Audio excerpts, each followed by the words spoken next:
lovely Las Vegas for Coast to Coast Hoops with myself, Greg Hoops Peterson, now part of the VSiN family of podcasts. We've got an excellent podcast for you. We're going to be chatting it up here in a few minutes by our good friend Colby Dant, who does such excellent work over at the Sports Gambling Podcast Network. We're going to be chatting it up with him about what we're all seeing with these court cases right now, the hoopla that is going down on that front. Here in segment number 1, we did get a little bit of news on college basketball. It's been a little bit thin the last few days. We're currently waiting on these court decisions, but that said, we are noticing that there's going to be some movement here in the summertime to perhaps be able to get some scrimmages up on the board, so figured I would hash that out just a little bit here, and we do have ourselves just a lot of intrigue in college basketball right now. If you do have a question, comment, segment idea, what have you for this podcast, you have one of two ways to fire those in. First one is my Twitter/X timeline at gunit_81. Keep in mind, RCM, they mean does not matter, so as per usual, please do send these into the timeline. And the other way is find an Apple Podcast review. If you rate this podcast 5 stars,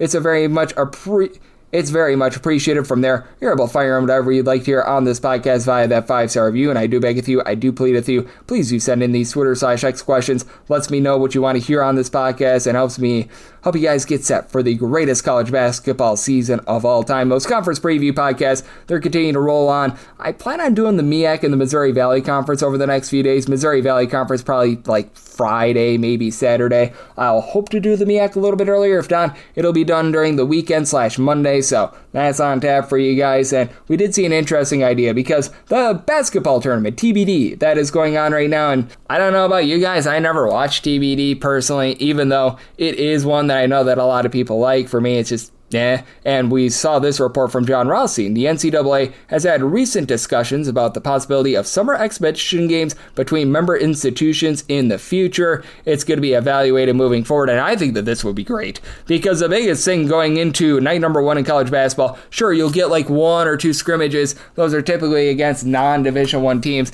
To be able to see some of these rosters out there on the court when we don't have court cases where there's like 500 million guys fighting for eligibility, I think that would be great, and it would make our job as handicappers just a little bit easier. Like, this could be a real game changer for us, being able to get a little bit of intel in there. Now, it's probably going to be like NFL preseason football where everything's made up and the points don't matter and everything like that. Is it going to be an end-all be-all? No, but at the same time, could we use a little bit of data point? Can we be able to utilize, hey, there are some interesting roster rotations out there. This guy gained a little bit of muscle. Or you're able to see them up close and in person because a lot of these practices are closed off to the public. I think that would be huge for handicapping moving forward. Give us a little bit of a better idea of these teams. So I am hoping and I am praying that this gets passed through because that would be something that would really help me out. I think that many of you listening to this podcast can echo some of those sentiments. So that is something that I thought was good, and I do hope that we can see that perhaps get passed and to have in the future more of these, because right now we're dealing with like the foreign tours. Like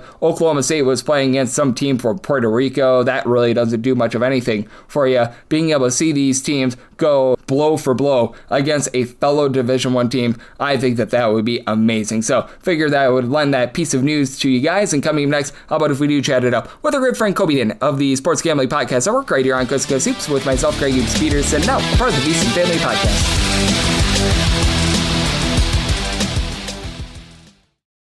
Side edge this college basketball season? Well, VSiN experts use CBB Analytics, the most comprehensive college basketball analytics platform in the world. See injury impact, on and off data, clutch time performance metrics, first versus second half splits, and so much more. Utilize the promo code of VSiN, that is VSIN, to get $30 off and find your betting edge over at cbbanalytics.com. That is cbbanalytics, all one word.com. For anyone that is new to VSiN, well, I wish you a friendly hello. This is an attention to anyone that is new to VSiN because you're able to get some free stuff with our daily newsletter. It's a great way to catch up on everything that's happening in the sports betting world. It's delivered straight to your inbox every single morning. VSiN's newsletter offers picks, data, strategies for the day's betting menu, and so much more. Sign up for free today over at VSiN.com/newsletter. That's VSIN.com/newsletter, and start receiving your free newsletter tomorrow morning. That is VSIN.com/newsletter. Stay ahead of the game and bet smarter with VSiN.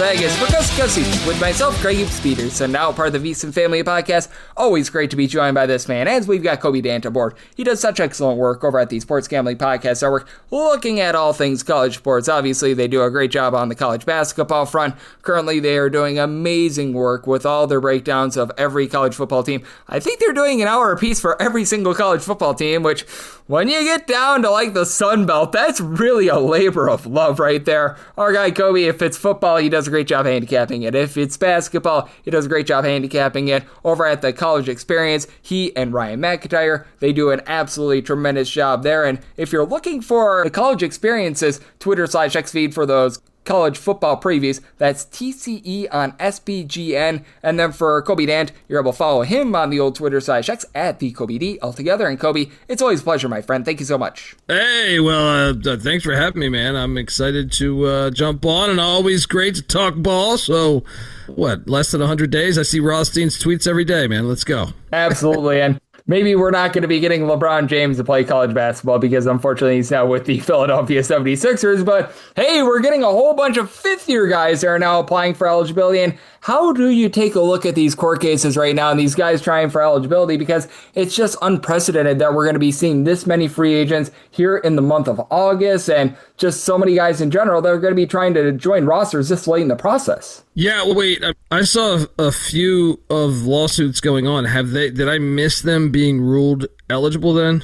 Ohio already had that happen, and Jamichael Stillwell, he is going to be in the fold, and right now, we know the NCAA's and Washington Generals of the courtroom, and I don't think that they're winning any of these court cases whatsoever. Yeah. I mean, I think the NCAA even knew this coming into the ruling. It's just, I guess it mattered who was going to take advantage of it. But, I mean, and can your court case happen fast enough before the season, I think? That's another thing. Certain states, I feel like, are faster than others. Yeah, I mean, that is definitely interesting. How about roster spots? I mean, this is such a mess. But obviously, this is going to have a gigantic impact. When you think about how many players can come back for their fifth year, I think it's a massive impact for, every roster that's able to do that. Experience more than ever, whether it's football, basketball, or baseball, the sports that I really cover with college sports. These teams are super old. The teams that are going all the way to the championship, for the most part, I know Duke's kind of the outlier in the Final Four, but they all have experience, super experience, and same can be said for football. As you saw, Indiana as one of the oldest teams just win the national championship. So this is pivotal, and it's going to be fascinating to watch. You kind of knew when the NCAA issued this that this was going to happen. You just didn't know how many were going to fight it. But when you have, hundreds of thousands of dollars, if not millions of dollars at stake for these players, why go play in Bolivia? If you're not good enough for the NBA, you might as well just another year on a college campus. Your girlfriend probably lives there or something. You know what I mean? Like there's a lot of reason why you would want to come back. So that's pretty substantial news, and it's going to be fascinating to watch down the stretch, because I imagine they're going to be filing for all these things to happen sooner than later, because some of these cases, they take a while. I think the Diego Pavia case took a long time. So yeah, major impacts though, gigantic impacts, I think, for the sport. Yep, absolutely. And Diego Pavia might want to try to go back to college after he got waived by the Baltimore Ravens, as well as our good friend Colby Dant. He's got a year. I think he's still got a year if he really wanted to. Yeah, I think because of the ruling, if he really wanted to, I think he could. Oh my gosh, that would be absolutely hilarious, to say the least, for him probably be like a 40-year-old man deciding, I'm going to play college football once again. As our good friend Colby Dant, he does such great work over the Sports Gambling Podcast Network and the College Experience. He's joining me right here on Coast to Coast Hoops. And how do you take a look at these teams that might benefit the most? Because I look at these teams like a Cincinnati getting into MJ Collins. He was part of that Jarrett Calhoun system. I think that that's tremendous. For Xavier, they get Philip Borovichinen along with Malik Moore, and Borovichinen was their top rebounder last year. I think that it might be a little bit speculative as to which fifth-year guys on a new roster are going to be able to do something, but when you got chemistry with a coach from the previous year, when you got chemistry with going back to where you came, I think that these are the teams that are really going to benefit the most. Yes. I mean, MJ Collins was all Mountain West, if memory serves me correct. So, I mean, getting that huge. Isn't Melvin Council Jr. also trying to do that? I believe so. There's 100 million billion guys. Like, holy crap. Like, Jordan Pope is in there. Donovan Dent, Donovan Dent, yes. Yeah, I mean, this is...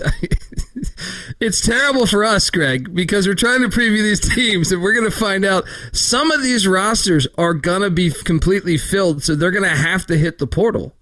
Unless they truly knew that they were going to sue, but like I fully expect, like someone I was researching in the past month or two, they were saying that they basically moved on. They couldn't be in limbo. I forget who it was. Maybe it was Otzelberger saying that, but they couldn't be in limbo. So they just basically said, if you come back to school, you find a new home, and nothing personal, but we have to move on. So some of the universities have done that, and I'm sure you're gonna be able. Some schools are going to be able to reap the benefits on, maybe Will Wade's not looking so dumb right now. So it should be fascinating though. Donovan Dent, Jackson Kohler. There's a ton I think that are suing, and that's. I expect more to be announced very shortly, probably in the next month.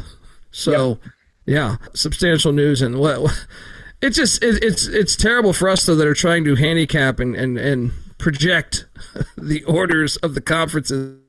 It's good for the sport of basketball, honestly. Like, the better the play is, I think that's good, even though I'm not crazy about all these portal things. But, like, I do think the quality of play in college basketball is way better than it was, say, 10 years ago. So if you're looking at it from the overall, bird's eye view of the sport, I do think it's better in that regard. But, yeah, it's quite fascinating, and it's going to be interesting to see what teams can add what pieces. Can you imagine because they don't have to go back to the school. They could transfer really quick. You don't even have to transfer. You can test that too. I know there's the transfer portal windows, but like the safety for Wisconsin that ended up at Miami, he just started enrolling there. That case is pending. I think that's got a solid shot to lose, meaning what is the portal? You can just go enroll just like any other student. It's going to be a nightmare forecasting the conference. Like right now, I know you probably already have your projected orders in like almost every conference, just knowing you.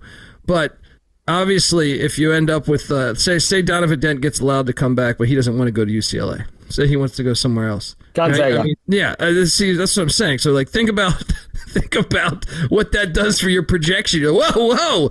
Certain cases with the Zags or something, you probably already got them in first. But, it is pretty hard to. I remember doing this without the portal 7, 8, 9, 10 years ago. It's a lot easier. But then you add in all this other stuff like this, man. It's challenging.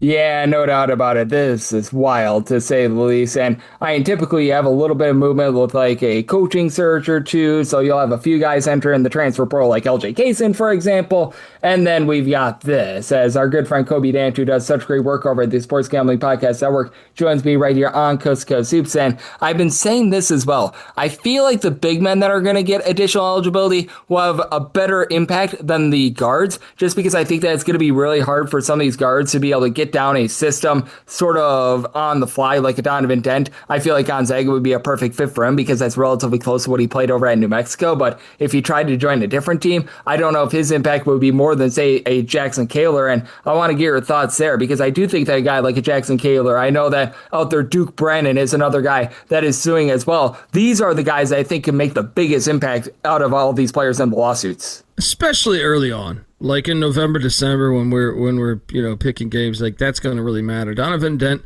maybe he struggles to pick up a new system, but when the time March rolls around, though, if you're talking big picture for national championships, I think by that point, he might have it. You know what I mean? He might have it down by then. Dent's part of the lawsuit with 45 players. That's in the state of California. Very smart to do it in the state of California. I think that was probably on purpose. They're all going to win, I think. Marshall, I think, has 12 players, 12 athletes. That goes across a couple different sports, but basketball, a big impact there. But yeah, I mean, I'd be very surprised if any of them lost, because the fact the NCAA is grandfathering this, I think the NCAA knew that they had to do this from the start. I think they expected the athletes to sue too. So, to a certain extent, these coaches probably should have had that. I know it's a little bit of a gamble because some of the players were flirting with the NBA draft and stuff like that, and they didn't hear their name get called. Oh, let me cash in again, another year of college. But the coaches probably should have figured that. But yeah, I would agree with you, though, back to your original question, like the big men I think have a little bit of a head start from the guards, but I still think if you land Donovan Dent by the time, February and March kick in, he should be good to go at that point.